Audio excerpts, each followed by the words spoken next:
বলে কবরের প্রশ্ন হবে 3টা, না কবরের প্রশ্ন হবে 4টা। কয়টা? জোরে বলেন কয়টা? 4টা। মুখস্থ আছে তো, নাহলে কইরা নেন। কবর বড় ভয়াবহ জায়গা ভাই, কবর বড় ভয়াবহ জায়গা।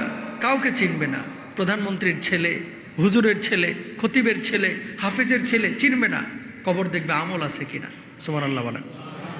সুতরাং আমল নিয়ে কবরে যাইতে হবে ভাই, কাউকে চিনবে না। আহা, কবরের জিন্দেগি যখন রাখা হবে, আপনাকে রাখা যখন হবে, আমরা বলি না যে 3টা প্রশ্ন কবরের মধ্যে করা হবে, এরকম বলি না? কবরের মধ্যে যে 3টা প্রশ্ন করা হবে, 3টা প্রশ্ন করা হবে। কবরের মধ্যে 3টা প্রশ্নের কথা যখনই আলোচনায় আসে, কয় হুজুর আরবি তো পারি না, প্রশ্নের জবাব দিব কিভাবে? আসলেও তো আরবি পারেন না। আরবি ভাষা কি আপনি পারেন? পারেন না। সবাই কিঞ্চিত কেউ কেউ পারেন বা মুখস্থ করেছেন, তাহলে জবাব দিবেন কিভাবে? শোনেন, এই আরবি জবাব দেওয়ার জন্য আরবি ভাষা শেখাটা জরুরি না আপনার জন্য, কিন্তু নামাজ পড়ার জন্য, দিন বোঝার জন্য আরবি শেখাটা, যেহেতু কোরআনের ভাষা আরবি, আল্লাহর ভাষা আরবি, সেহেতু আরবি জানাটা জরুরি। ঠিক কিনা?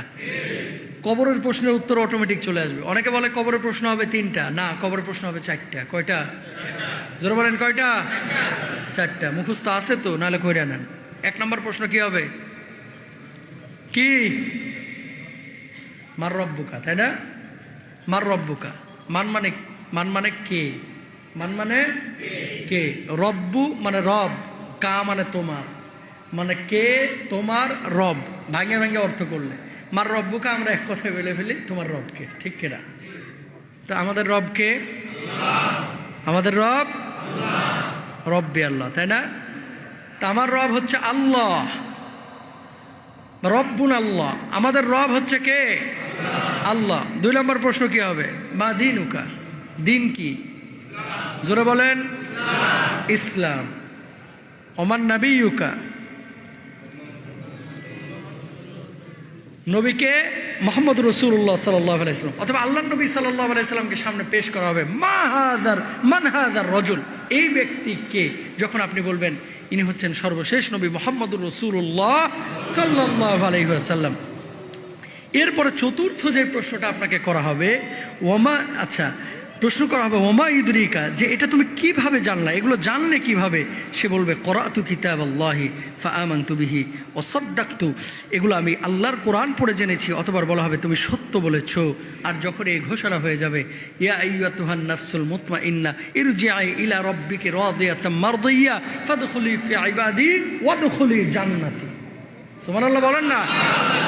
কোথায় চলে যাও?